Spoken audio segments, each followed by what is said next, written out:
Hello everyone. Today we're going back to around 430 BC, where Athenian democracy was as hard as rye bread, a place where everyone has the right to speak, except you. Today, council meeting at Pnyx. Free citizens may speak. You read it again. Free citizens. You're not sure who you are. But you know one thing. You have something to say. You want to speak up. Want to give your opinion. Want to share your thoughts on the salt tax, on public toilets, on the sandals that are giving you blisters.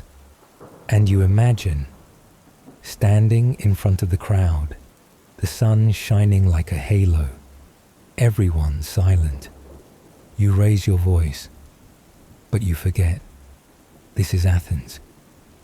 Before we begin, if you actually find this a cozy place to hide out late at night, please hit like and subscribe. But only if you really want to. No pressure. Like the rules in an ancient tavern. You come only if you need a place to be silent. And you know what I like the most? Seeing where you're commenting from and what time it is. Whether New York or Norway, 1 a.m. or 5 a.m., you're still here. And I see you. Now, dim the lights. Turn on a small fan if you have one. Not because it's hot, but for that gentle buzzing sound. You wake up, not because of roosters or sunlight through the window, but because of shouting coming from 3 directions at once. An old man yelling that philosophy is dying. A woman nearby screaming that young people don't know Hesiod's poetry. And a young man, whose job you don't know, arguing with. A grapevine about the decline of democracy. You open your eyes in a cracked lime plaster room, light slanting through an old curtain. A fly buzzes by. You scratch your head. Then realize you're somewhere, not the 21st century anymore. You crawl out of your straw mat. Your spine creaks like the old wooden floor in Plato's library. A folded linen tunic lies at your feet. A smell of sunlight, a smell of goats, a smell of real life. You put it on. Look around. No phone, no coffee maker. Not even a glass door. Just a crooked wooden sign hanging crookedly. Citizens to Pnyx, where voices are heard. Voices are heard. You chuckle softly. At that time, you didn't know that to be heard in ancient Athens, you had to shout louder than everyone else. You step out onto the street. The morning air smells of wood smoke, goat milk, human sweat, mixed with ancient road dust. On the walls, people argue in poetry. At the foot of the hill, 2 old men play checkers while commenting on current events. Before you can ask for directions, a woman grabs your arm loudly. You're a citizen, right? Come to Pnyx. Today's voting on something important. You nod. You still don't understand what's happening. But one thing you know for sure. If everyone gets to speak, then today you will speak too. And then you'll see. It's not that easy. You open your eyes, not because of birdsong, but because of shouting. Some old man outside is preaching about the decay of morality while his pants aren't properly tied. You wake on a straw mat sunken deep with dust and time. You arrived in Athens yesterday. Yes, Athens, cradle of democracy, light of intellect, and the place you thought you'd be heard. Spoiler, you won't. You walk to Pnyx Hill, the site of the largest democratic assembly in the ancient world. On the way, you dodge an old woman hanging dried squid, Avoid a philosopher walking backward talking to himself, and bump into a sandal seller shouting, "Freedom begins with your feet." You arrive. In front of you are hundreds of free citizens sitting in rows like a Stone Age Taylor Swift concert, holding wine jugs, eyes glazed. Maybe you think, oh, democracy means everyone talks fairly. No. Democracy in Athens means at 6 a.m. someone shouts, "Who wants to speak first?" And 27 uncles, 8 old men, and a half-drunk guy rush the podium at the same time. You raise your hand. No one sees. You jump up and wave. A pigeon flies by, leaving something on your shoulder. Still, no one looks. An old man named Eubulos stands and begins his 4th speech of the day, 47 minutes long, about why young people don't respect water spinach imported from Egypt. You sit patiently, then your legs go numb. Finally, after 4 hours, you squeeze your way to the podium, heart pounding, eyes bright. You take a breath, and someone cuts in shouting, "I have poetry," then recites 32 lines of rhyme-free, meaningless verse nobody understands. You try again. Someone else shouts, "He's from Megara. Throw him out." The crowd boos. You get hit with bread. You look down. The bread's still warm. You sit and eat. Still no chance to speak. But hey, at least there's some carbs. The meeting ends with a heated debate on whether to raise the salt tax. No one remembers who won. You go home with a sore back, unused voice, and bruised feelings. On the way back, you see the sandal seller again. "How was today?" he asks. You say, "I learned one thing." He nods. "That democracy isn't for the shy." You shake your head. "That don't sit near the poet, so there you have it. Glorious Athens. Democracy, yes, but not easy to swallow.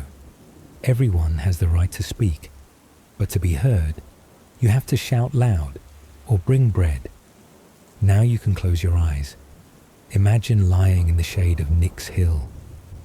No one speaks anymore. Just wind, and someone repeating, "I have poetry." You just stepped outside and were startled, barefoot, cold, tingly, and feeling like history is teasing you from beneath the ground. The floor is hard-packed earth, with straw spikes, shards of pottery, and something, possibly dried goat dung. You hop around searching for your sandals, as if performing a pre-philosophical cleansing ritual. You spot them. 2 dark brown leather sandals, neatly tucked in a corner, as if plotting to pull you into an era without foam soles. They're bigger than your feet, the straps longer than Aristotle's theories, and the smell, intensely of the age. You slip your feet in. The first sensation, slipping. Straps undone. Your foot tilts. You try a step, and nearly hug a wooden post. You flop down and start tying the straps. At first, you try to follow documentary memory. Wrap around heel, pull up calf. Then, tie a bow. You look down. You look like you're cosplaying a philosophical octopus. You fumble for 15 minutes. An old lady passes by and looks at you pityingly. You tie your sandals like you're wrapping a wedding gift for Apollo. You give a crooked smile. Left strap too tight, right one loose. You shake your head. A kid walks by giggling.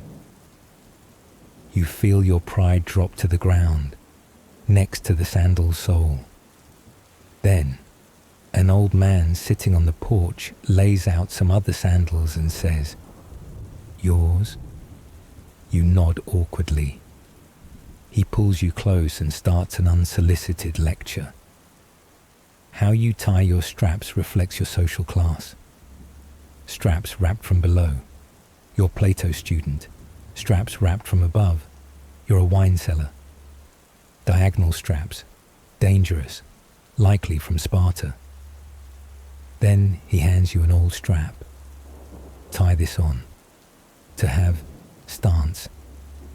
You're not sure if stance means ankle or sole, but you tie it on. When you bend down to rethread the strap, the old man lowers his voice. "Did you know Spartans don't wear sandals?" You look up. They like pain. No, they believe calloused feet make strong hearts. Whereas in Athens, we believe those who know how to tie sandals will know how to tie words. You smile crookedly, but feel a little proud. He continues, "Sparta sees sandals as weakness. We turn them into symbols. You're carrying civilization on your ankles, kid." You nod, even though the strap loosens again. And when you stand up, you hear a clacking. Not history calling, but your feet being tied a bit too tight. You intend to thank him, but he goes on. "You know, sandal straps are like words. If tied messily, others will doubt your intentions." You nod, trying to look philosophical, but he's not done. "You want to speak at Nick's? Remember, before you open your mouth, check if your feet stand firm." You scratch your head. "But what if the straps are loose?" He smiles. "Then keep your speech short, so you can run. And that's because your feet are tied a bit too tight." You step out. A boy runs up, glances at your sandals, then wrinkles his nose. "You tie like that, they'll think you're a poet. The worst kind." You're about to reply, but the right strap slips. "See? Poet who can't remember poetry or straps." You bend down, trying to tighten it. The kid laughs, hopping away, leaving you and your sandals with a lingering question in your mind.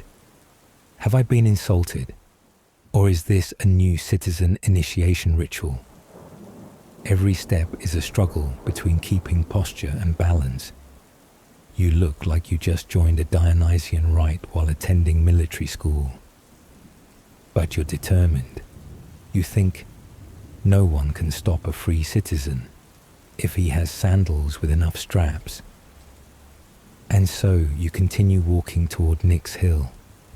The smell of leather, earth, and ancient sweat blending into the scent of a democracy approaching.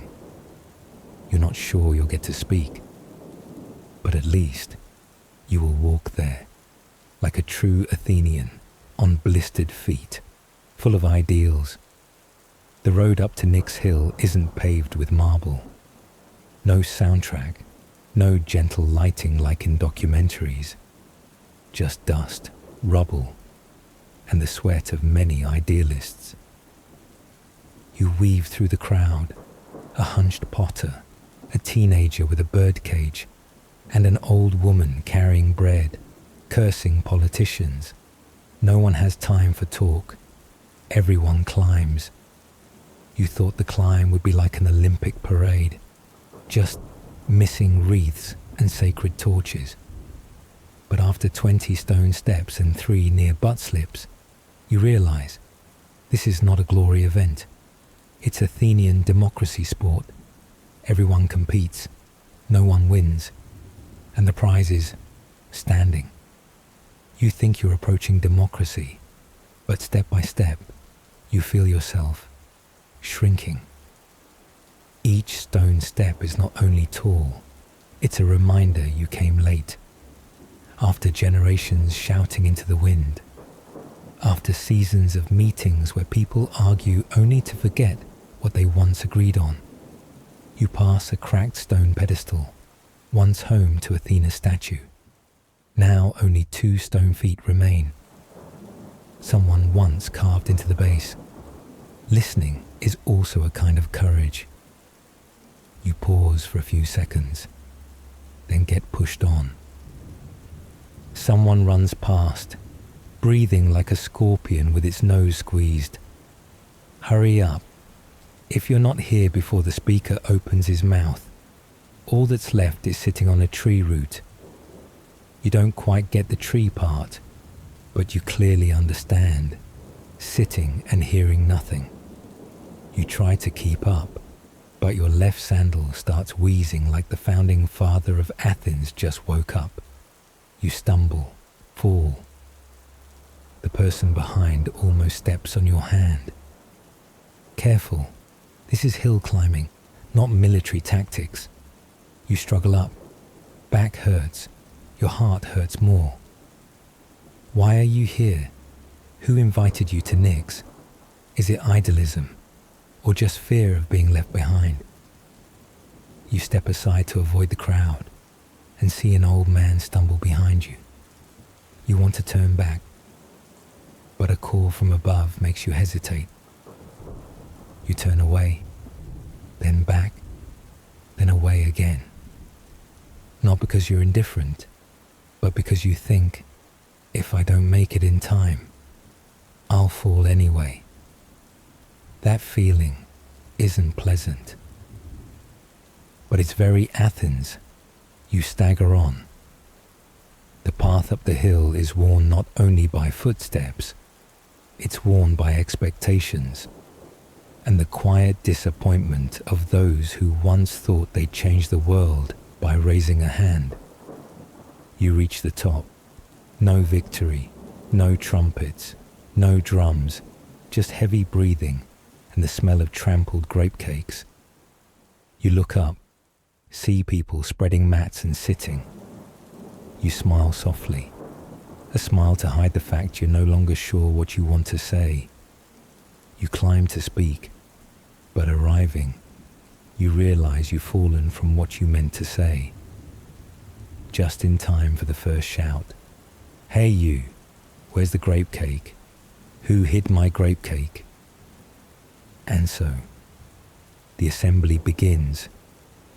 You're here, but don't know if you're climbing up or just falling down a place where no one listens anymore. You look around, searching for a seat like searching for philosophy in the fridge. Nothing but emptiness and old smells.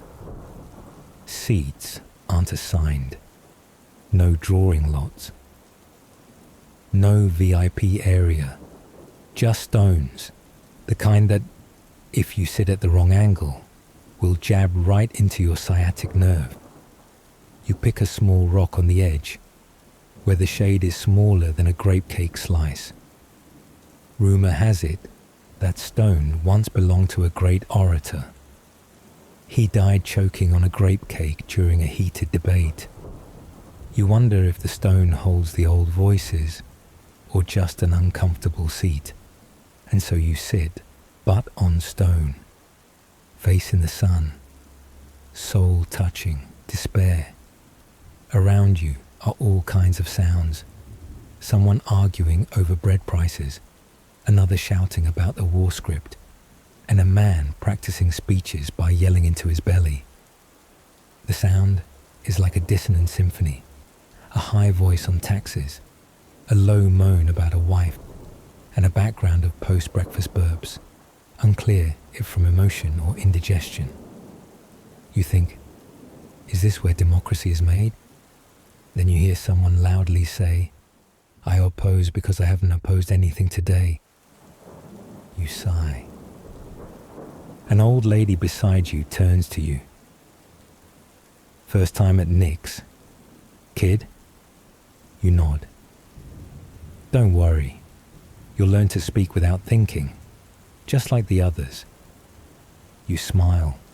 The The kind of smile someone gives when they realize something important but wish they hadn't. You try to speak up, to add a word, but your voice flies away with the wind. The person in front turns. Speak louder. You're talking to democracy, not cats. You stay silent, feeling as small as a forgotten comma in Plato's text. Something inside you splits, part wanting to join in, part wanting to vanish, both with aching backs alike. An old bookseller climbs a nearby rock, raising a mouldy leather tome. Who wants philosophy without dog ears? 3 coins, 2 contradictory concepts, and 1 peeling cover. People don't flock, but don't shoo him away either. In Athens, every statement is tentatively considered, reasonable. A light breeze blows, carrying someone's shout. Democracy is when we're allowed to shout without reason. You lean back, wondering. But what about the right to remain silent? No answer. Only cold stone, harsh sunlight, and voices echoing like lost birds. You try to think about democracy, but your mind drifts back to your sandal. You try to return to the big idea. Then grape cake flashes in your mind. You exhale, thinking, if this is democracy, it's more a messy dream than an ideal. No microphone given, no speaking tickets, no list, just shouting. Someone suddenly stands, yelling like he's just angered Zeus himself. I will speak first, because I have been silent all morning. No one stops him. No one supports him. Only scattered claps like dust falling on a clay roof. You practiced speaking all last night, in front of a mirror, with cockroaches under the floor. But now, your third word is shouted down like a shoe on a snake. You see your chance. You stand. Open your mouth. You say, fellow citizens of Athens, I believe that. But just then, someone behind yells louder. You think, good, but I feel, and feelings are stronger than thoughts. The crowd erupts like thunder, without lightning. You're pushed to the edge of the mat. Someone steps on your sandal. Another tramples your words. You sit down, face burning, not from sun, from shame. You once thought you'd change Athens with words, but now you just want to change sandals and go to sleep. An old woman leans over. You're wrong. In Athens, to be heard, you must shout like you're speaking to the sea. To speak, you must push in. To push in, you must shout. To shout, you must know how to shout what others shout, even if you don't understand. She laughs as if it's Apollo's teaching. You want to turn into stone. You nod, unsure if agreeing or dizzy. A fat man begins speaking. I'm here not because I know, but because I don't want others to know. Right after, someone else stands, raising a hand and chanting, Athens, Athens, the wind blows and so do I. You look around. No one laughs. Everyone nods as if hearing the Declaration of Independence from a tree. Cheers, arguments, stomach growls, all blending like an unfinished song by Solon. You look up, see Athens' clear sky, but don't see where your words went. You wonder, if words are spoken but unheard, did they ever exist? You're not angry at anyone, just sad. Here, those with reason speak softly. Those with lungs become leaders. No one answers, because then someone else stands. I have nothing to say, but I will say all I don't know. And so the speaking circle continues. No microphone needed, no order, just timely shouting. You sit back, silent, sigh. You haven't said anything yet. But at least you know that in Athens, sometimes silence has its own volume. You sit there, hands resting on your knees, eyes staring into the distance like a philosopher, trying to remember if you've eaten this morning. In your head, the speech has already started, and it's perfect. Fellow citizens of Athens, you say, with the voice of Socrates before his sentence. I come not just to speak, but to kindle the fire of thought in your hearts. The crowd in your head goes silent.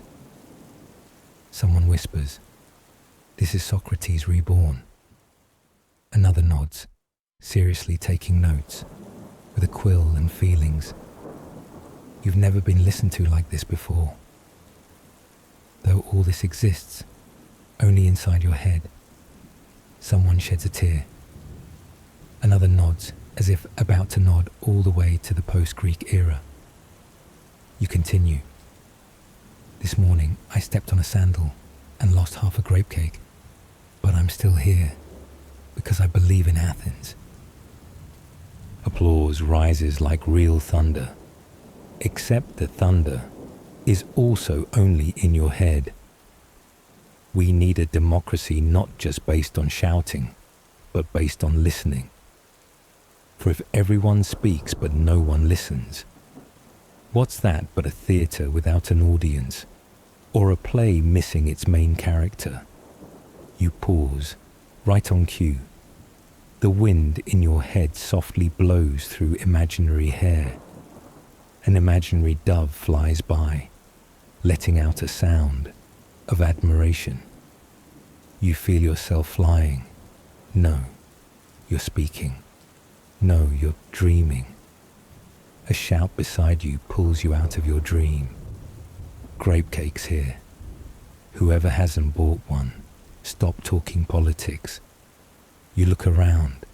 No one's crying. No one's nodding. No one's listening to you, because you haven't said anything except in your head. Someone passing by looks at you. Hey, your shirt's rolled up. You jump, pull your shirt down. That's when you know the speaker in your head has a cloak, and you have a sunburned back. You take a deep breath, about to speak again, this time for real. But an old man nearby starts singing. Athens' land is a gentle mother. Whoever argues is a disloyal one. And just like that, your turn is over. You exhale. That dream was better than any real assembly. There was a tension, atmosphere, echoes of ideals. There, you were yourself, without having to shout. You smile softly, a smile no one sees, because it lives in a speech no one hears, except you. You look at the sky, wondering how many people have carried their most beautiful ideals only to speak in silence. And if they dream enough, might Athens listen? You tell yourself, maybe that's enough. You thought you came to Nyx to hear opinions, but now you're bombarded by quotes from Plato, Socrates, and some guy you suspect is Aristotle's neighbor. Someone stands and says, if we do not exist, does democracy need to exist? You tilt your head, then bow, then collapse like a tree felled by a philosophical hammer. To your left, a young man shouts, reality is only a shadow, but taxes are real. You nod, not in agreement, but to stay awake. Your head is now a pot of philosophical grape cake. boiling with concepts not yet digested. You try to focus, but the next sentence makes your brain want to take a break. Freedom only means anything when we understand the nature of slavery. You try to write something on the ground, as if to steady your mind, but then someone shouts, "Writing is an anti-democratic act if it makes us stop speaking." You drop your hand. A fly buzzes by. You see it's freer than you. At least it's not forced to think. An old man turns to you. "Do you know why Athens exists?" You dare not answer. He continues, "Because we're all too busy talking to do anything wrong." You remain silent. A drop of philosophical sweat rolls down your forehead. You sigh. Philosophy doesn't kill me with reason, but by not letting me finish a sentence. You turn left, trying to find something easier to understand. A group argues whether grape cake is a metaphor for pleasure or patriotism. You want to join in, but fear being asked for a counterpoint. You turn right. A young man quotes from an unpublished book. "Consciousness is an illusion, but I still demand justice." You want to cry, but philosophy doesn't allow pure emotion. A child throws a pebble at your cloak. Hey, is logic the thing that kills a beautiful morning? You nod, not because you understand, but because you're too tired. You wonder, if philosophy is the guiding light, then why do I keep banging my head against a lamppost? You look up at the sky and realize the sky has no answers either, only clouds drifting without argument. Finally, the opportunity comes. The coordinator, a man wearing a cloak shorter than protocol, points at you. "Hey you, sitting on the stone like an arrow pointing to the sun. Come up and speak." You stand up, face red, hands shaking, legs numb from sitting on the stone too long. But your heart pounds like thunder on Mount Olympus. You walk step by step, as if going toward destiny. Someone whispers, "Who's that?" Another answers, "Probably the grape cake spokesperson." You don't care. This time, it's real. You breathe in, about to speak. Then someone else, from behind, rushes up. "Wait, I have urgent news about sea salt prices." All eyes turn to him. You freeze, like a Hermes statue smeared with mud. He shouts, "We're being exploited by the fish sellers. Do you know? One fish, 3 drachmas. A blatant scam." The crowd roars, not in protest, but in agreement. Everyone's bought fish. Everyone's been angry. You never bought fish. You stay silent. You wonder. One fish costs 3 drachmas. Words seem free, but cost so much no one can pay. And you stay silent, as if lacking philosophical funds. An old woman yells, "Right, dried fish is no longer dry. That's betrayal." You swallow hard. Your hand withdraws. Your voice never escaped. And then, as the man finishes by, tossing a plastic fish into the air like an offering, the coordinator nods. "Thank you." An emotional speech. "Who's next?" You raise your hand. Again, someone else shouts, I must speak about the hole in my boat. It symbolizes the collapse of morality." You lower your hand. A dove flies by. It calls louder than you. It has no reasoning. It needs no logic. But at least it has volume. You don't. You only have the stolen waiting, your chance. It just slipped away like a grape cake in someone else's hands. You realize, in Athens, to be heard, you don't need to be right. You just need to be loud and angry. Truth, it's less important than the vibration of your vocal cords. You return to your seat. No one looks. No one claps. No one remembers. You almost spoke. You sit down. Your back presses into stone again. Your face greets the sun again. And your soul welcomes an emotional stumble. You remember being 13, trying to raise your hand in the first philosophy class. But the teacher asked, "Are you speaking or just raising your hand to be seen?" You withdrew your hand, exactly like now. You think, if every turn is interrupted, is democracy really for everyone? Someone next to you clicks their tongue. First time, next time, shout before you think. Otherwise, don't bother. You nod, though inside you just shouted loudly that you have something to say, that you've waited a long time, that you will dream again. But in real life, you just exhale, letting the dream be carried away by the wind.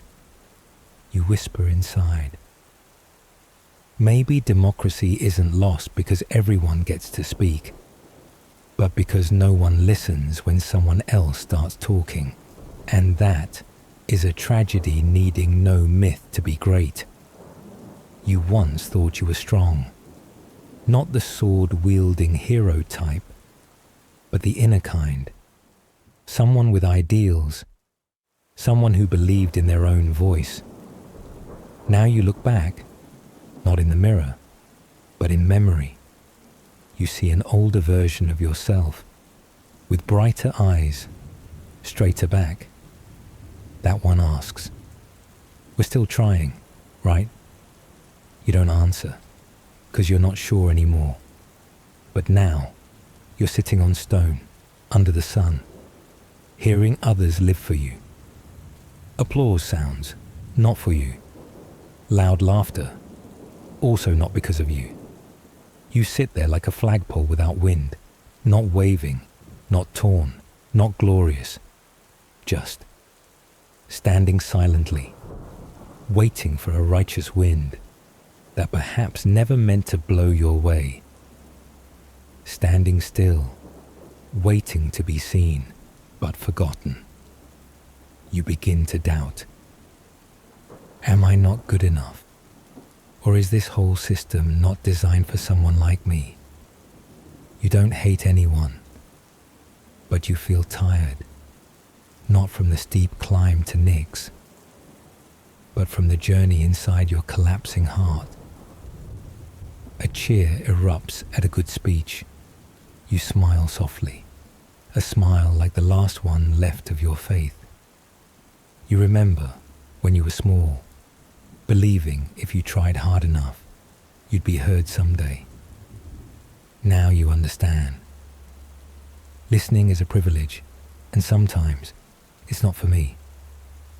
You sigh softly. No one hears, like living inside a radio broadcast where everyone's on the air except your frequency. People talk, laugh, feel, change. And you only catch the sound, not the connection. Because people are clapping for a speech about growing kale as a symbol of rebellion. A stranger's gaze touches you for a second. You think it's empathy, but then they turn away to clap for someone else. That feeling is like seeing a window, and it shuts right as you approach. You hug yourself, not from cold, but because you're the only one here truly present for yourself. And sometimes, like today, that's all you have left. You exhale. Maybe I wasn't born to speak, but to be an audience for the show called Democracy, and those loud enough. You leave Phoenix Hill.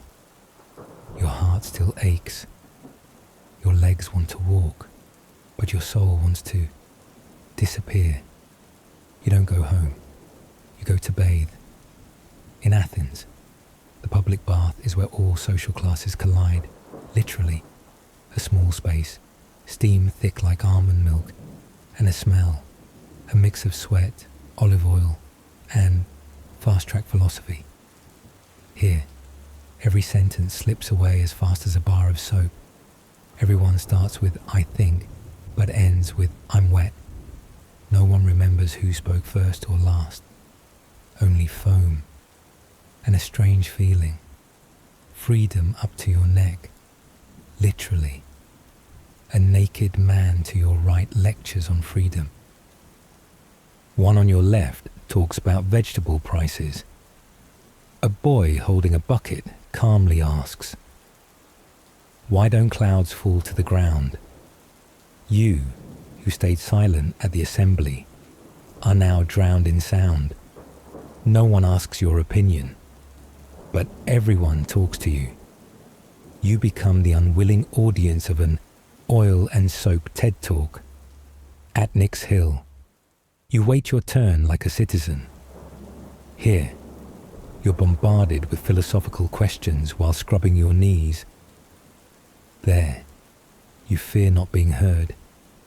Here, you fear falling into the old man lecturing on ethics. An old man slips but keeps talking about the decay of morality. A nearby young man starts arguing with himself about the absolute value of silence. He declares, "I believe silence is noble," then immediately refutes, "But if I say that, I've broken the silence." Everyone around nods, not because they understand, but because their minds are slipping.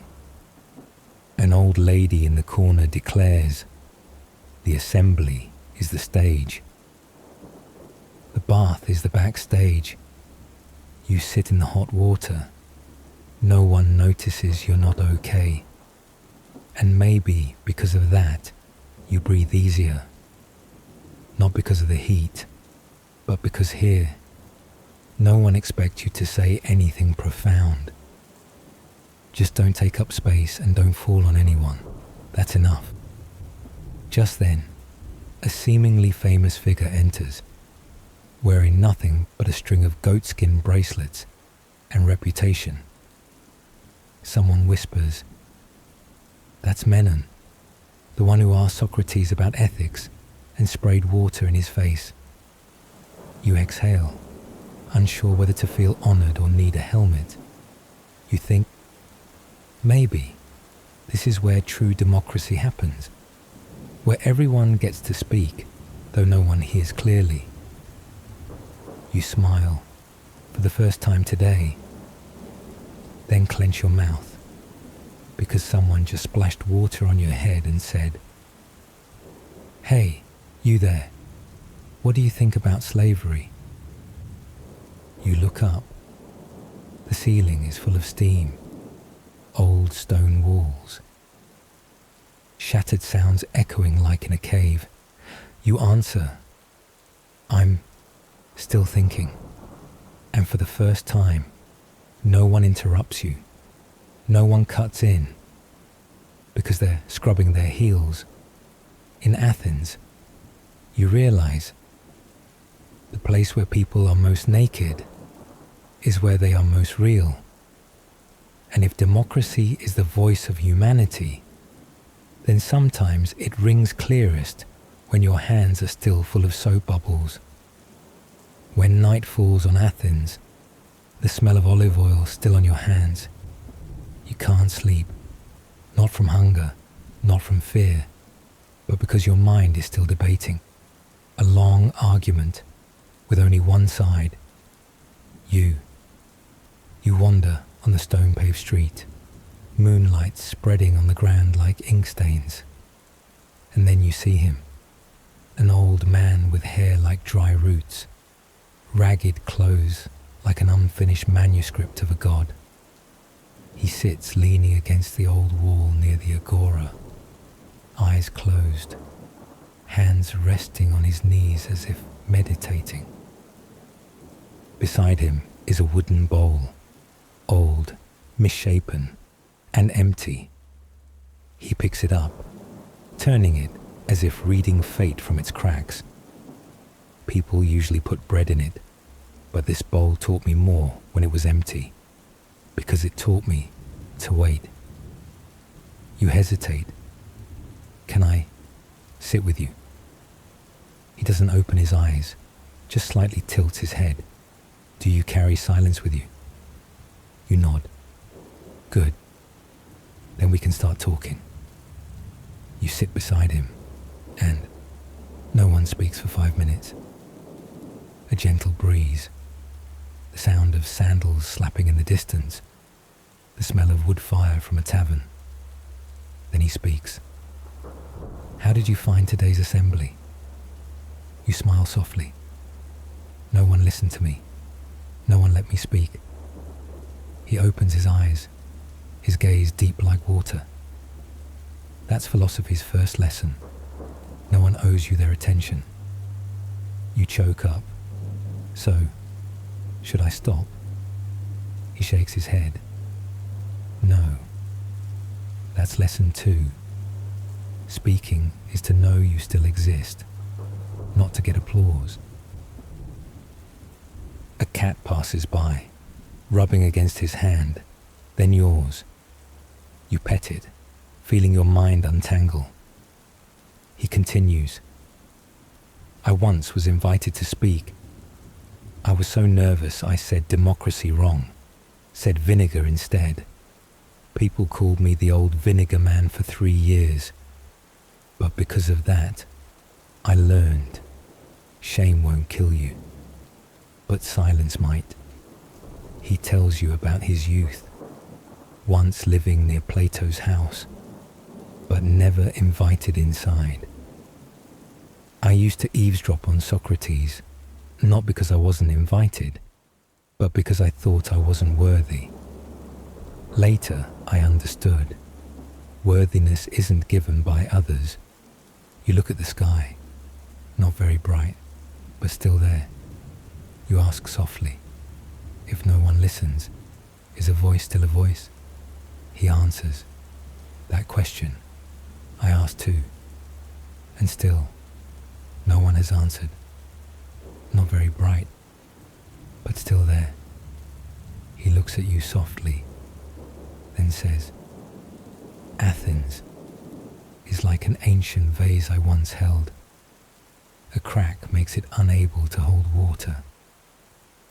But light still gets through. He mumbles, we live in the democracy of echoes. You must learn to speak, even when no one answers. You think of the speech that never left your mouth. You whisper, I'm still thinking. He smiles. Good. Only those who keep thinking have hope to save this city from its own noise. The wind blows softly. He closes his eyes. You still sit there beside him. No one says more, and you feel you're no longer alone in silence, but truly living in a wordless conversation. You wake earlier than usual, not because of impatience, but because of a dry cough next door, sounding like Athens, a weak throat. You adjust your shirt, brush dust off your sandals, and step into the street. Your heart thinks, today will be different, but the street is the same. The sun still beats down as if Helios is stressed and unloading everything on your head. And Nix Hill still waits, like a friend who never answers the phone, but always tells you to call back. You climb the hill. Nix isn't just a rock summit. It's a stage, ancient, scorching, and only for those who know how to shout loud. No director, but still rolls. And clearly, today, you're again the mute supporting actor. And yes, the coordinator is there again. His cloak is still shorter than protocol. He says, "Citizens, please speak." A hand goes up, not yours. A shout, not yours. A 20-minute speech about the chewiness of morning bread. You sit again. You know your speech. You practiced all last night. But every time you breathe in, someone cuts in, shouting about the price of dried grapes or rats in the wine cellar. You try raising your hand 3 times. Each time, another hand presses you down, not by strength, but by volume. Gradually, you don't just feel drowned out, you start feeling invisible. People's eyes slide past you like you're a small, unnamed stone pillar, moss-covered. No one asks where you came from. No one makes room for you. You're like a shadow between lights, not visible enough to be seen, not dark enough to make anyone care. Someone speaks about personal dreams during a midday nap. Another talks about the injustice of his son losing at dice.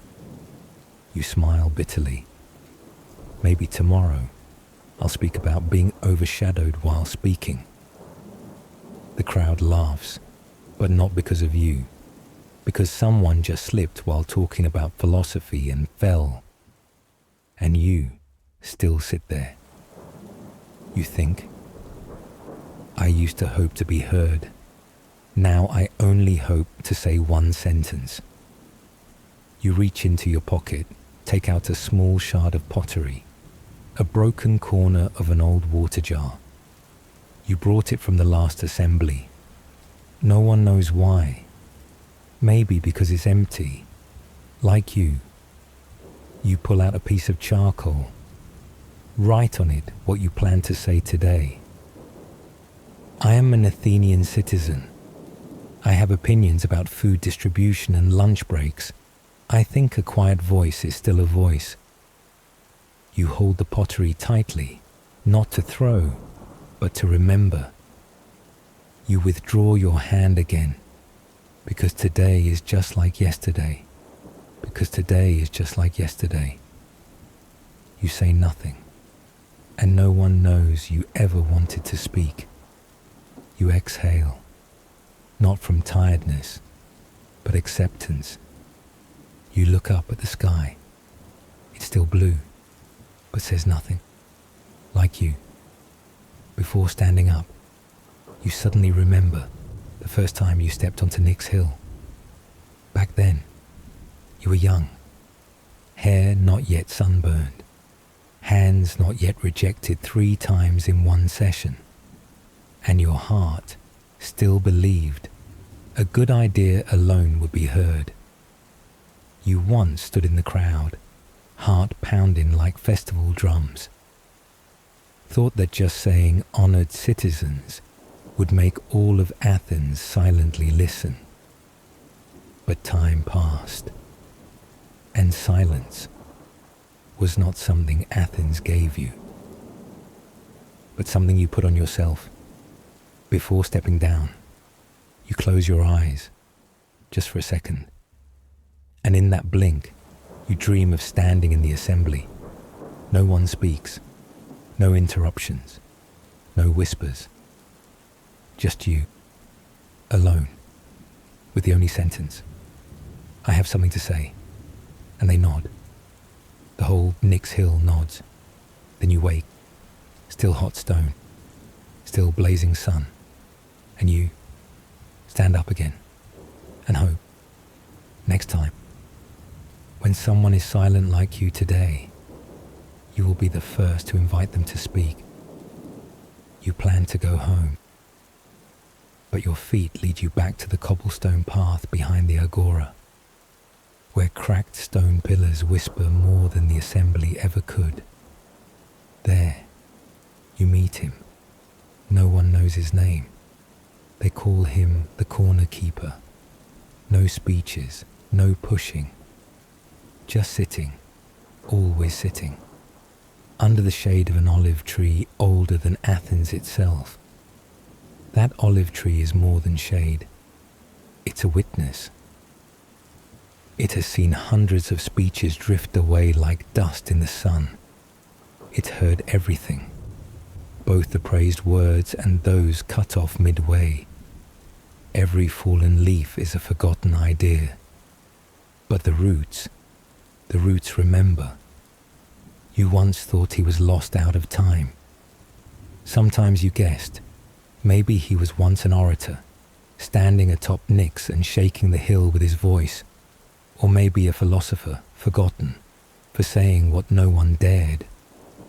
Then, one day, he sat down and never stood up again. But today, he looks at you, says nothing, yet his eyes seem to have heard it all. Every time you ran out of breath raising your hand, every word you wrote on a shard of pottery, every time you woke in the night, rehearsing a speech no one awaited, you sit beside him. The stone bench is long, worn smooth, and slightly tilted. It fits two people. Or rather, it always has one spare spot, as if reserved for someone needing a moment unbothered. Today, you sit exactly in that space, and the bench makes no sound. Have you ever wanted to say something? You ask, half joking, half sincere. He shakes his head, then smiles softly. I used to say a lot, until I realized people don't listen to understand. They listen to reply. You look down at your hand, still holding the shard. He reaches out. You hand it to him. As he pulls the pottery from your hand, you notice, in his worn cloak pocket, several other old shards, each with a few scribbled lines, handwriting not the same. You realize, maybe you're not the first to come here, giving him words left unsaid. Maybe he's listened for many, those who also tried raising their hands, then pulled them down. He reads, silently, then nods. This one's enough, he says, pointing to the line. I think a quiet voice is still a voice. You sit longer, saying nothing, just listening to the city breathe with the sound of things unsaid. And you think, maybe, not everyone who doesn't speak is unaware. You thought he would refuse, but when you awkwardly offer a bag of goatskin wine, the cheapest in Athens market, he nods, says nothing, just takes it and sips lightly, as if tasting the wind. You sip too, bitter wine, but sweet silence. No glasses, no tray, no salty snacks like the feasts you've seen on pottery paintings. Just a goatskin bag passed hand to hand, and two people who don't speak much. You realize this conversation has no form, no ritual, no solemnity, but it has sincerity. And sometimes it's the lack of those things that makes the memory linger longer. I've never spoken, he says, first time not answering, but telling. You turn. He looks up at the sky, as if rereading an old scroll in his mind. I used to attend every meeting, regularly each moon cycle.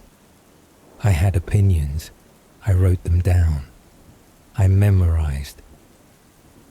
But every time I was about to speak, someone else spoke instead, louder. I waited. Then the next meeting was the same. At some point, I stopped bringing opinions. I only brought ears. You pour more wine.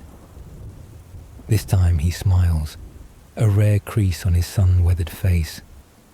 You suddenly remember those meetings, people pushing, shouting, fighting for the right to speak as if for a crown, hands waving like battle drums, mouths firing words like arrows. You once thought, this is democracy. But today, in this silence, you understand. Maybe silence is where words are best heard. People think silence is submission, but some things don't need to be spoken to exist. Some things, like wine, just need to be shared. You drink more. The sun sets behind the Hephaestus temple, golden light spreading like wine spilled on stone. His shadow stretches on the ground, not tall, not strong, but steady. You look at that shadow, like ink never written on a resolution, and you think, some never step onto the podium, but their shadow lasts longer than any voice. No one calls you, no one cuts in. Instead of applause, the wind glides through olive branches. Instead of consent, a touch so light you're not sure it happened. All of Athens seems to pause, not for something grand, but for a silent conversation. You suddenly understand. Some approvals don't need recording on ballots, because they live in the air, in breath, and in the moment you sit still. For the first time, you witness a conversation, without audience, no ballot, no winner. Just two people, one who never spoke, one who was never heard. And today, both are silent, as if speaking everything. You stand, intending to say goodbye. But after a few steps, you look back. The stone bench is empty. No sign of him. You're puzzled. Maybe he just quietly left as he lived. But then, you see a teenager sit there. He pulls out a shard of pottery too, and begins writing something. Not looking around, not waiting for permission. You smile. Maybe none of us is truly silent. It's just, sometimes, we wait for the right person to start speaking. Night falls on Athens like a whisper. No one orders the lights off. No one declares the meeting over. It's just, everyone knows. Today is enough. You don't remember everything said, nor who spoke. But you remember the old man's eyes. Remember the wind slipping through olive leaves. And remember the moment your hand rested on someone's shoulder with no reason. In Athens, they believe what's not written will be forgotten. But tonight, you think differently. Some things don't need recording, yet still exist. Like the smell of wine on your hands, like dust on your cloak, and like the gentle sound of a wordless conversation. You leave Minix Hill, walk past the Agora, where once great words still echo on stone pillars. But you don't stop. You don't write more. Because sometimes, living is about listening and holding on to something small for someone who's never been heard. Night falls over Athens like a whisper. No one orders the lights off. No one declares the meeting over. It's just, everyone knows. Today is enough. You don't remember everything that was said, nor do you remember everyone who spoke. But you remember the old man's eyes, remember the wind sliding through the olive branches, and remember the moment your hand rested on someone's shoulder without reason. In Athens, people believe that what is not written down will be forgotten. But tonight, you think differently. There are things that don't need to be recorded, yet still exist, like the smell of wine lingering on your hands, like dust on your cloak, and like the gentle sound of a wordless conversation. You leave Minix Hill. Walk past the Agora, where once great words still echo on stone pillars. But you don't stop. You don't write anything more. Because sometimes, living is about listening and holding on to something small for someone who has never been heard. Next story, the legend of Icarus and his wings. Not made of stone, no twisted walls, no minotaur, but by thoughts that refuse to be silent. Let me tell you about a real maze, a place that once existed at the tip of a white rocky peninsula where the Aegean winds scream all year and legends refuse to die. That place is Knossos. There is King Minos and a monster, the Minotaur, body of a man, head of a bull, born from a curse, fed with blood, and imprisoned forever in a strange structure no one ever escaped. The labyrinth, created by the craftsman Daedalus himself, a genius whose design was so beautiful, people didn't know whether to worship him or fear him. Then, Athens made a mistake. War broke out. They lost. Offended King Minos. The price was tribute. Every year, 7 boys and 7 girls from Athens had to be sent to Crete, step into the labyrinth, never to return. Imagine this, a black ship drifting into Knossos Bay. On deck, children, never tasted wine, never loved, never understood life, facing death in the dark. And their parents, only standing on the shore, watching, not daring to cry loudly, because tears are a form of resistance, and Athens no longer has strength to resist. Then, amid suppressed sighs, one stepped forward.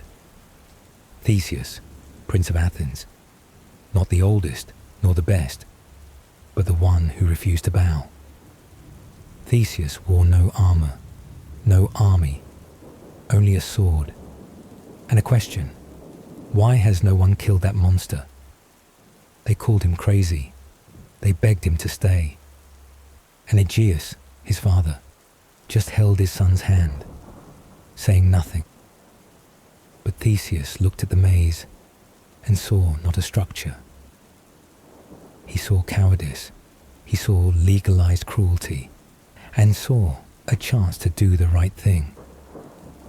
The night before boarding the ship, Athens did not sleep, not because of hope, but because it was too tired to believe anymore. Theseus sat alone. No one sang for him. No one handed him lucky bread. He had only darkness, and his heart, silent as the Aegean wind before the storm. If I don't come back, he thought, at least my death will not be meaningless. And as the ship drifted from the harbour, the water parted not by strength, but by silence. No applause, no one calling his name, only the sea and the waiting maze. Not all mazes are built from bricks and stones. Some are built from the silence of too many people. Pasiphae hadn't slept for 3 nights, not from fear of the dark, but fear that the light would reveal what she was about to do. She was neither a hero nor a traitor, just someone who had too much needing forgiveness. They said she was King Minos' daughter, but no one knew she had sat beside the young Minotaur, singing lullabies, wiping blood from its teeth after its first kill. No one knew how many dreams she had cast away, just to keep a secret alive through the years. When Pasiphae handed the thread spool to Theseus, her hand trembled, not from fear he would fail, but from fear he would succeed, and she would be the one opening the door to an end. You cannot win with strength, she said, softly like a falling hair, but you can win with memory. Theseus looked at her, hesitant. Why do you help me?"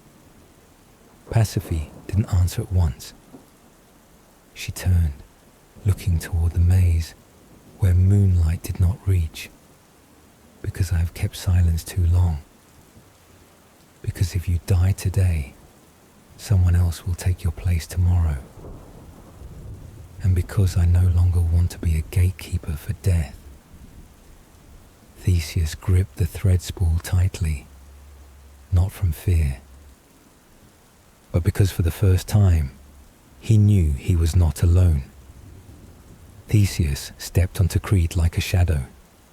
No welcome, no trumpets, only watchful eyes of guards and sunburnt white walls. The city of Knossos was like a sleeping beast. But the maze at its center was like its heart, quietly beating, and everyone tried to ignore its pulse. Theseus did not know the way, knew nothing about the labyrinth except one thing: whoever enters does not leave. But then, someone came, not a warrior, but a girl, wearing white silk, hair simply tied, standing under the moonlight, holding a spool of thread. She was Pasiphae, daughter of King Minos, sister of the one who bore the Minotaur, a bearer of truths no one dared mention. "You cannot win with strength," she said, softly like a falling hair, "but you can win with memory." And she gave Theseus the red thread, small enough to hide in a sleeve, but could save a life. The thread was sent by Daedalus himself, the mysterious architect, the one who built the maze from stone, but now wanted to break it with intellect. Theseus grasped the thread like a dying man clutching his last breath. No light guided him, only a thin thread, and the belief: as long as memory remains, so does the way home. The red thread not only led the way, it was a map of memories, the link to those who entered the maze and never returned, a reminder that he was not the first brave one to try, and maybe not the last to fail. In Theseus's hand, it trembled softly, as if listening to the heartbeat of the maze, or his own. Each step was a pull on the thread, and every pull was a question: was someone holding the other end? That night, when the guards were asleep, Theseus entered the maze. Before him was a winding corridor like an intestine. No map, no window, only the damp smell of stone and old blood, a half-real, half-imagined scent, but certainly not friendly. He paused, not to rethink, but to listen, the thread rubbing the floor, like memories tracing back. Each step was a piece of history he wrote with his own feet, not the history of glory, but of those who dared enter the place no one wanted to remember. The first step was in darkness, the second was into himself, the third was letting go of hope that the maze had an exit, because sometimes the exit isn't at the end of the path, but in every step you don't give up, and sometimes the one holding the thread's end is the one waiting for you to come back, though they don't know what they're waiting for. In this life, sometimes what you need isn't a sword, but a thread, and someone who believes in you enough to give it to you. No battle drums, no battle horns, no cheering audience calling your name, only cold stone walls, broken breaths, and a breathing darkness. The Minotaur doesn't charge like a wild beast. It waits, as if it knows you'll come, as if it's used to this game. Theseus stops. He doesn't shout. doesn't call the monster's name like those wanting to be heroes. He just breathes, slowly, as if preparing to enter a memory he never lived, but many others died in. The Minotaur steps out of the darkness, massive body, dark brown fur, bull's head bowed as if sad or listening. No one survived to tell what it really looked like, but Theseus, for the first time, doesn't see a monster. He sees a creature trapped in its own form. They don't speak. No need. All words have been said by those sent before, in blood, in tears, in silent death. Then, without warning, the Minotaur lunges. Theseus dodges the first blow, and the second, but on the third, its horn rips through a wall. The sound echoes like stone breaking bones. Theseus isn't a god. He doesn't have Hercules' strength, but he has what the Minotaur lacks: purpose. He doesn't fight to survive. He fights to end this bloody game. The battle drags on like a nightmare without a middle. Only breathing, footsteps, and crumbling stones as walls crack. The Minotaur fights like it no longer wants to live.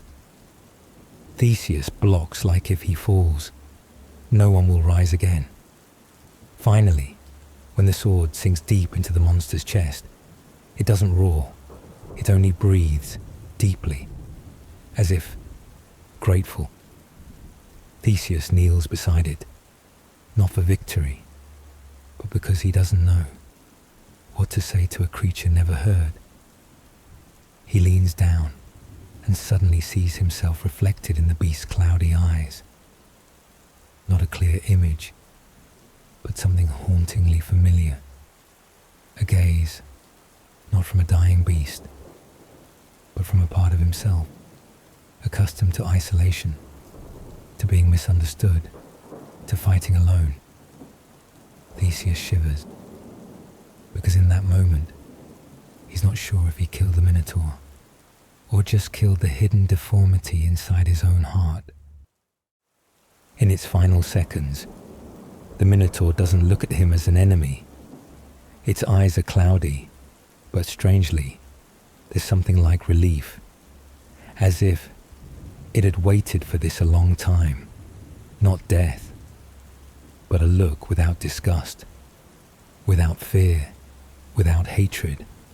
A look as if finally seen, not as a monster, but as a living being with a soul.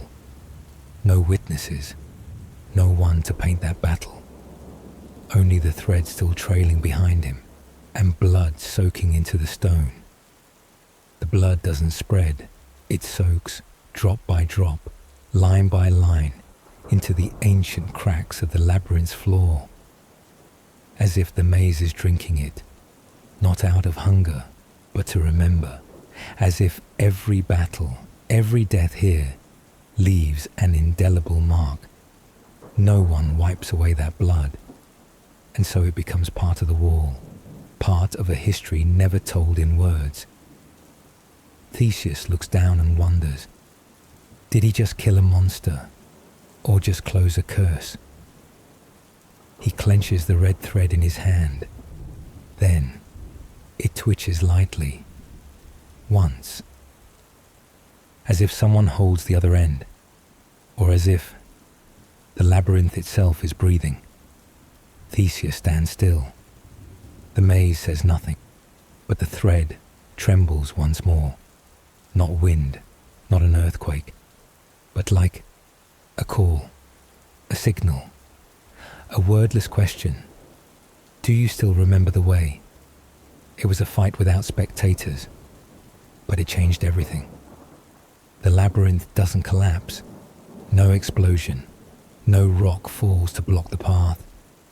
But as Theseus steps out of the labyrinth, the red thread in his hand like blood flowing from memory, the eastern sky burns bright, not dawn, but fire. Gnosos, once proud like the throne of Crete, is ablaze, not in parts, but wholly, from temple roofs to towers, from palace tapestries to golden statues of gods. The flames climb floor to floor as if they knew the way beforehand, as if they had hands, memories, and a long hidden rage.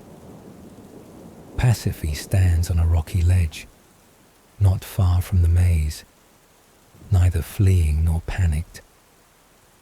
She only watches, with the gaze of one who just set fire to the temple she once prayed before. That fire is not a riot, but a ritual, a silent prayer, not to any particular god, but sent to forgotten cries, unnamed mistakes. Each burning floor is a step of atonement, as if she's offering parts of this palace to the gods, not for forgiveness, but to close a long, wrong cycle with no end. Theseus runs up. You have, but he stops mid-sentence, because somewhere in the wind there is a smell of ashes unlike wood smoke, the smell of torch oil, of gunpowder, of another hand that touched the fire before theirs.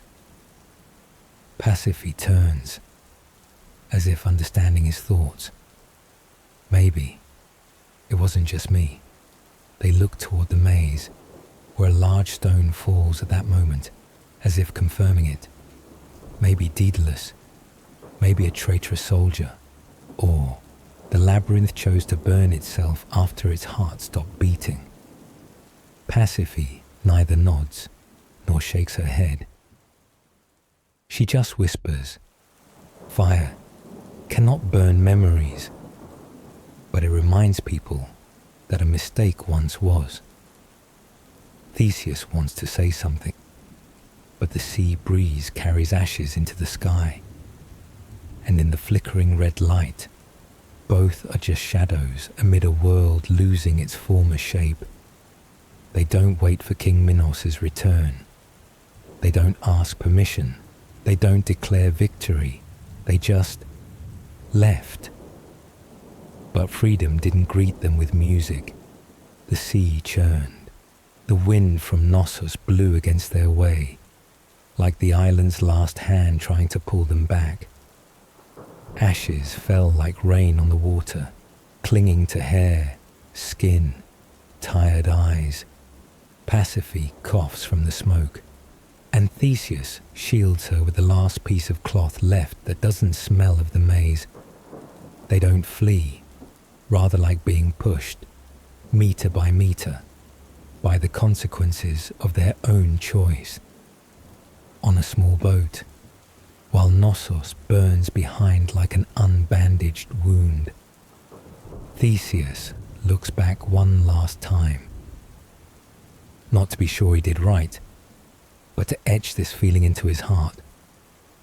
And then, in the silent moment amid the sea, he hears a very faint echo, not wind, not waves, but a roar, very distant, very faint, from the deepest part of the labyrinth. Pasiphae looks up. "Do you hear it?" Theseus nods, not sure if real, or just a memory lingering in his heart. Either way, the maze is not completely silent. That some places can only be left by burning them down again from the start. When Minos returned to Knossos, he found no palace, only ashes. The last surviving soldier stammered the story of a collapsing maze, of a fallen monster, of an uncontrollable natural fire. Minos did not roar, did not cry. He silently stared at the ruins as if waiting for them to apologize. But stones don't speak, and memories don't bow. "Daedalus," the king said softly, "it must be you." Not because Daedalus started the fire, but because he was the only one who understood the labyrinth deeply enough to make it betray itself. That very night, soldiers were ordered to surround the workshop. Daedalus and Icarus were dragged out, hands tied with the same red thread that once led Theseus out. "You will live," Minos whispered, "but not as ordinary men do." And so, the maze's creator was trapped in his own maze, not the original labyrinth, but a smaller version, tighter, darker, full of dead ends and no way out. A maze without a heart, a maze without a center to wait for anyone. Only walls, and the echo of one's own footsteps, reminding that you still exist and are not dead yet. Icarus, still too young to understand, only held his father's hand. "Will we escape?" Daedalus didn't answer at once. He placed his hand on the cold stone wall. Silent, but familiar. "Where there's a place built," he said, "there will be a way out." Time inside was no longer measured by day or night, for there was no light. Only darkness mixed with the smell of damp stone and stale breath. Daedalus didn't know how long he'd been there. Only that footsteps started sounding slower, his own heartbeat louder than his son's voice, and sometimes he murmured his own name just to be sure it still meant something. In a place with no exit, time itself became a second prison wall, and inside that second maze, an idea began to sprout. It came from the smallest things. One day, while feeling along the wall for a narrow crack to catch some warmth, Icarus stopped. "Father, look." In his hand were a few bird feathers, silver white, wet with dew, falling through a crack above. Daedalus took them, said nothing, touched them like memories never had, not because they were feathers, but because they could escape from here. From then on, every morning, Icarus collected more. Feathers scattered on stone, feathers stuck in moss, feathers tangled in the boy's hair without him noticing, not relying on thread, not relying on a map, but relying on something humans never fully use: the sky. Daedalus's hands, once used to making traps, now searched for the shape of freedom. Sleepless nights, picking broken wood, pulling thorns from rotten cloth. They looked nothing like wings, but under the faint light from the crack, he arranged each piece as if piecing together a dream. They weren't beautiful, not symmetrical, not masterpieces, but they were the first thing he made not to kill, but to save. Icarus didn't understand everything. He didn't see the maze as a prison, only as a giant game.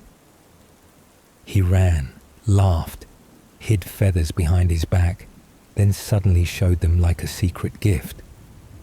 "Father, guess what I found?"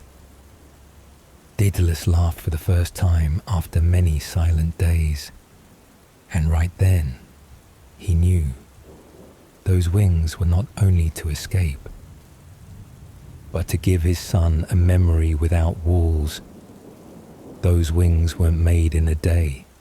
They were the result of sleepless nights, of fingers cut by thorns, then tied tight again with old cloth to continue. The wings didn't need to be beautiful, just enough to leave this place. But the more he assembled, the slower he got, not from lack of materials, but because he began to fear, not fear of falling, but fear of flying successfully, fear of facing a new world where he was a traitor, a runaway, a man who lost everything. "Father, aren't you going to finish it?" Icarus asked. Daedalus looked at his son, whose hand held a lump of beeswax. In those eyes was no fear, only faith, the faith of one who never flew, so doesn't know height, the faith of one who never fell, so doesn't know pain. And Daedalus understood. These wings couldn't carry both father and son if one was pulled down by the past. So, he did something he never did since being trapped. He sang. An old song, once sung when he was a free craftsman in Athens. His voice was hoarse, broken, but still rhythmic. And when he sang, he felt the stone beneath his feet lighten a little. Icarus listened, then sang along, though he didn't know the words. And so, in the darkest maze, a song rose, among walls that once imprisoned death. The first sound of a dream of freedom echoed. When placing the last feather on the wings, his hand trembled noticeably, not from cold, not from tiredness, but because he knew if he failed, it wouldn't just be him falling. He didn't tie feathers with the hands of a craftsman, but with the heart of a fearful father, afraid the faith in his son's eyes would shatter. That day, the first wings were finished, not beautiful, but full of rhythm, of hands and heart. Before, those hands crafted traps so intricate no bird could escape. He built mechanisms that broke wings and took pride in every detail's perfection. But now, every feather, every drop of wax was like an apology, not sent to any king, but to himself, the man who once turned art into imprisonment. For the first time, Daedalus created something not to hold on to, but to let go. The walls around him stood still. Not a single stone moved. No god shattered the maze for him. But he, little by little, stepped away from that place by thought, by tying feathers, by singing, by watching Icarus as one watches something never belonging to the maze. The walls didn't move, but he did.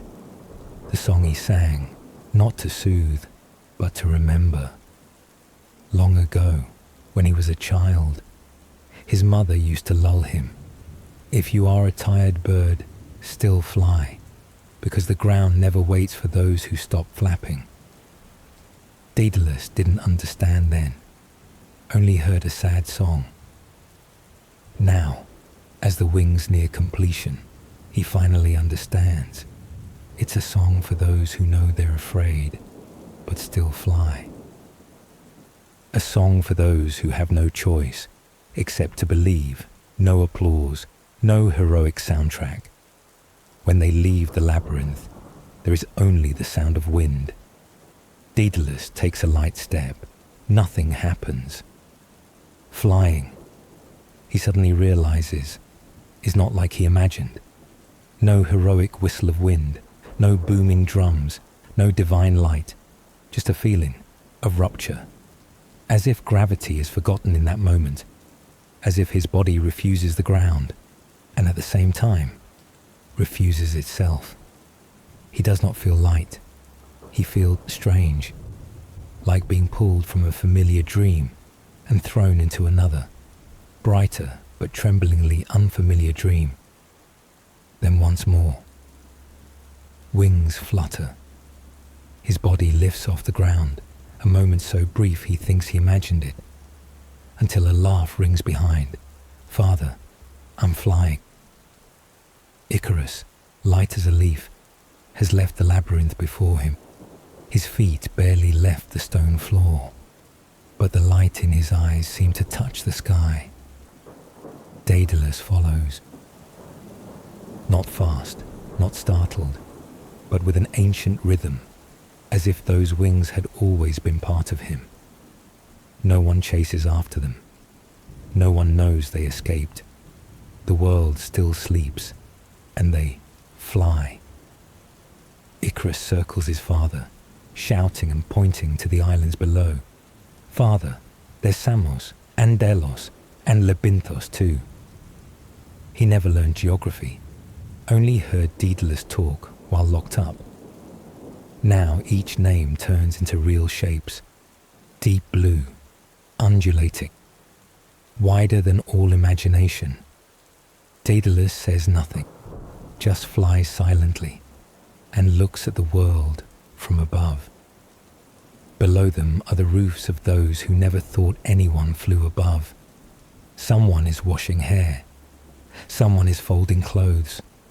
Someone is sharpening knives, preparing dinner. No one looks up. No one thinks to look up. And Daedalus, in that moment, suddenly sees how lonely a human is when flying. Not because no one flies with him, but because no one below knows to watch. He never saw it this way. Not through windows, not through drawings, but with his own eyes watering from the wind. The sea sparkles. The sky has no ceiling.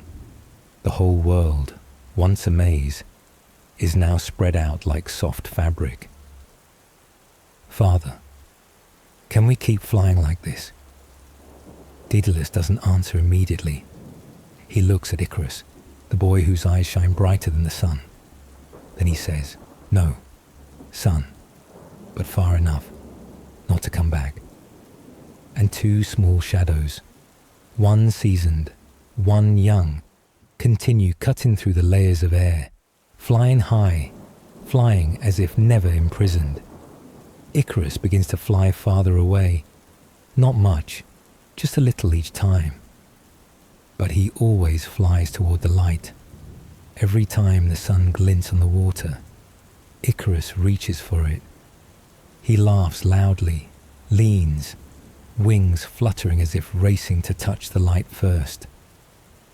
Daedalus calls softly, "Don't fly too high. The wind will be strong." But Icarus doesn't answer. He circles, then reaches up again. As if that sunlight is the first friend he's met outside the labyrinth. A sudden cold gust sweeps by.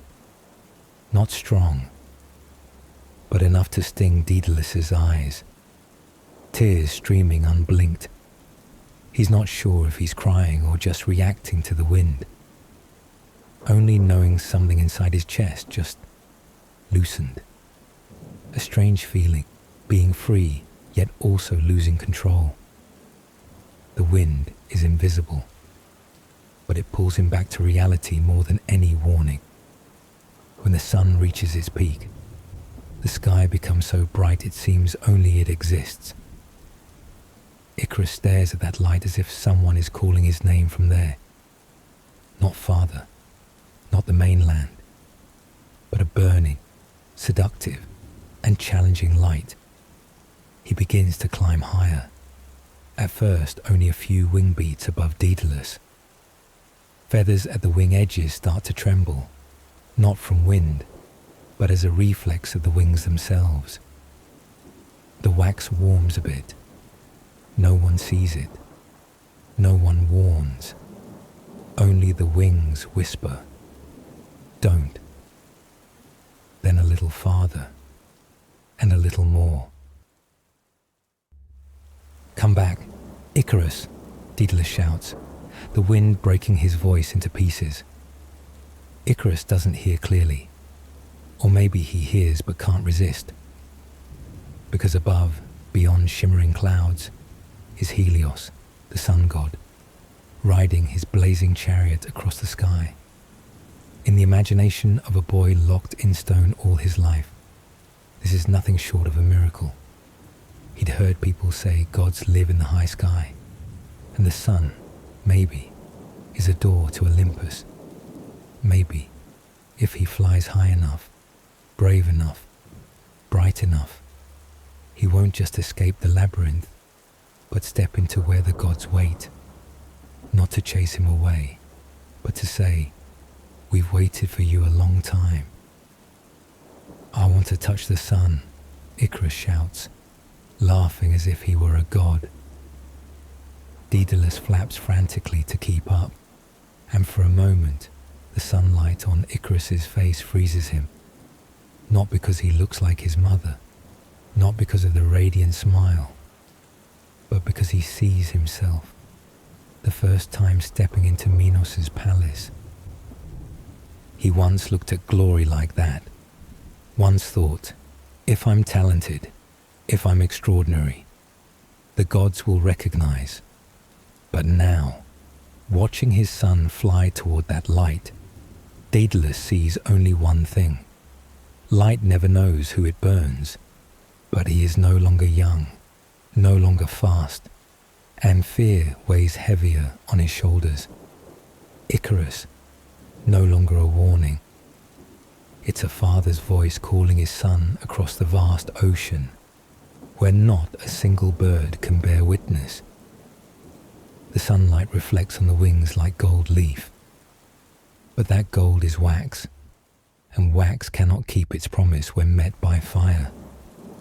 Icarus still doesn't know he's falling. He only sees the sky closer than ever, and the light brighter than any story. Daedalus now can only watch.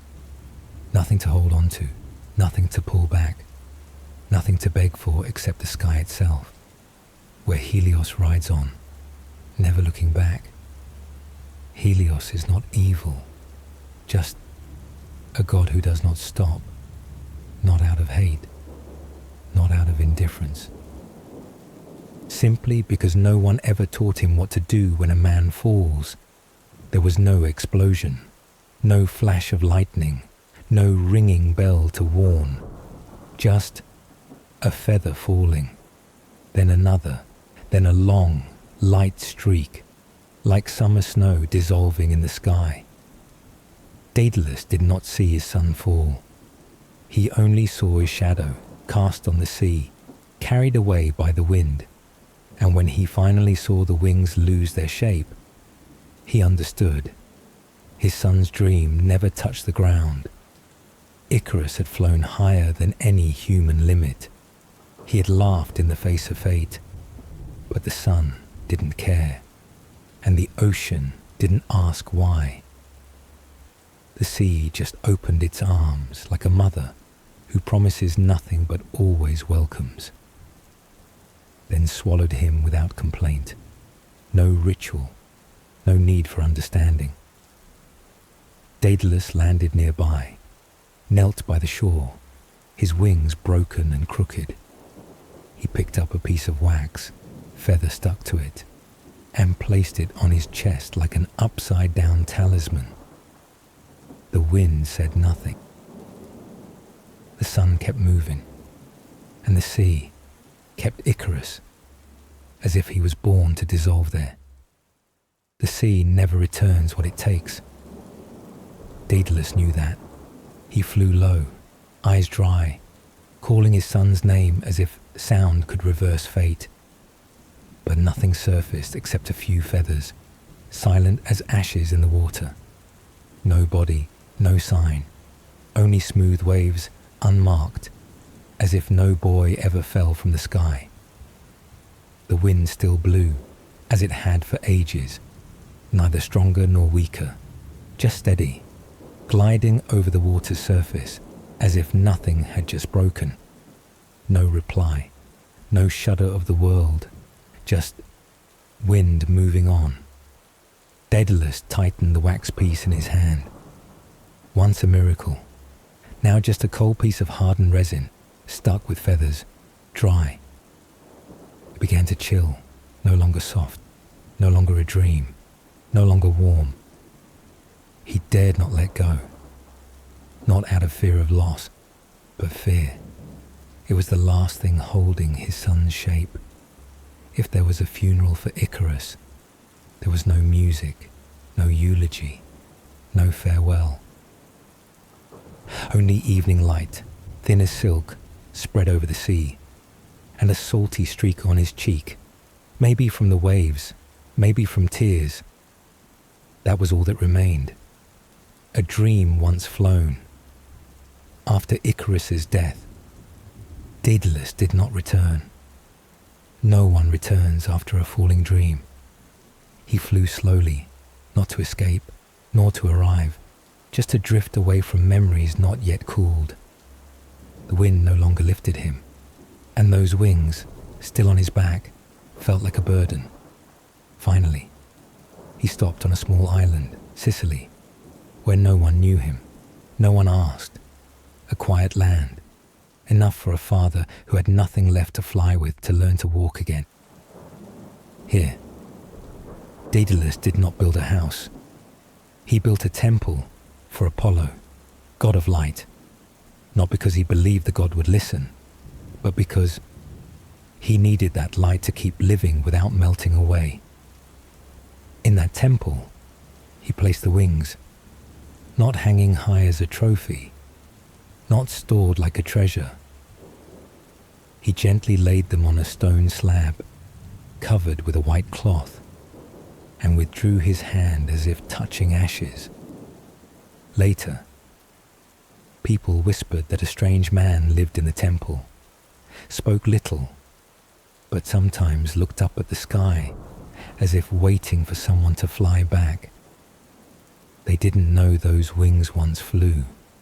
They didn't know which sea swallowed a dream, but they kept the temple, perhaps not to worship a god, but to remember someone who loved the sky enough to give up everything, and finally chose to let go. Some mornings, people saw him reach behind as if checking for something no longer there. A slow, unconscious gesture, like a scar not yet faded in the body's memory. No one asked, and he never explained, because some habits are the last thing left of those who once flew. There are warnings not meant to stop, but to hold a little reason, between wings both soft and hot. Don't fly too high. The words carry no control. They don't sound like an order. They sound like a trembling finger pointing to the sun, because it has seen others fall. But Icarus didn't listen, or he heard but chose to believe the wind instead. And Daedalus did not blame him, because he understood. Everyone will come to believe they are different, believe that this time the wings will be stronger, believe that if they fly prettier, higher, the sun will soften. If people had listened to that warning from the start, the world might have been more peaceful. But perhaps it would also lack those who once flew. Once, he sat before the temple's threshold, writing a letter, no address, no seal, just shaky lines, cross-outs, as if even he wasn't sure if he wanted his son to read. You will ask why I didn't fly first. You will ask why I chose silence, and I have no words gentle enough not to break any more wings. Sometimes he still dreams of Icarus, not falling, not screaming, but laughing. That smile flies back to him through white clouds. In the dream, the boy asks, "Father, do you think I fly well?" Daedalus doesn't answer, not because he doesn't want to, but because in that dream, his throat is always dry as sea wind, and something blocks his chest. People retell Icarus's story like a lesson, sometimes too quick, too neat. They emphasize the fall. They repeat the warning, don't fly too high, like a moral formula. But they never hear his voice saying it, never see his shaking hands, never see his eyes afraid to look at his son. Has he ever wondered if he had flown first? Would things be different? If he was the one who rushed toward the sun, would Icarus learn how to wait? If Daedalus was the one who fell, would the boy live, but live afraid to try? Maybe he was too afraid to fall. so he only told his son to fly low. Maybe he knew the cost, so no longer dared to risk. Other young ones, who never heard his voice, never saw those wings, will still fly. And if they happen to catch a flash of light from warm wax, or hear an old story whispered in the wind, they might pause a moment, or not. Daedalus doesn't tell this story as a warning. He doesn't want to be remembered as a failed father. He only hopes that someone, someday, faced with the choice between flying and falling, will remember that there was once a father, once a warning, and once a pair of wings wrapped in white cloth in a quiet temple. After everything, Daedalus did not return to Athens. He did not retell the story, did not send letters, did not leave messages. But every morning, before the sun rose, he turned his steps backward, no longer building new stone pillars, but beginning to dismantle old ones, one by one, as if taking down a wall built by no one but himself. Entering the center of the spiral, Daedalus started moving in the opposite direction, from the outer edge of the maze, now moving inward, not to find anything specific, but to see if a maze, when traveled backward, could become a straight path. Also not trying to reclaim a past that drifted away with his son's small arm beneath cold water. He stopped at a place he never thought he would. A nameless island, no temples, no kingdom, only wind and an old cave overlooking the sea.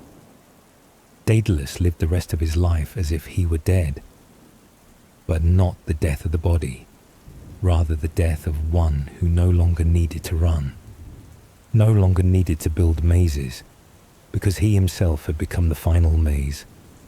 A maze without stone walls, without dead ends, only memories winding with each breath. Every morning, he rose early, walked the path around the island, building small stone pillars with bare hands, not to trap others, but so he himself wouldn't forget the way home. Some say that from above, those stone pillars form a giant spiral, an open maze, no center, no exit, no entrance, just a spiral endlessly expanding, like a silent prayer sent to the sun, that humans once tried, that humans once flew, and that sometimes a maze isn't to imprison, but so freedom doesn't lose itself. If you're listening to this late at night, maybe you're carrying wings made of wax. No one sees, no one believes, but you know they're there, fragile, shimmering, and always about to melt if you stay too long near the light. Maybe you once flew, or once fell, or both. You don't have to be Icarus, nor Daedalus. Just be you, the one still breathing, though having lost things no one else sees. Don't be ashamed if you're wandering in your own maze. It's not failure. It's proof you're still searching. And if the wings you once had have fallen into the sea, here is a good night wish for you. You once flew. And that is something no one can erase. Now close your eyes. Let the memories keep flying for you.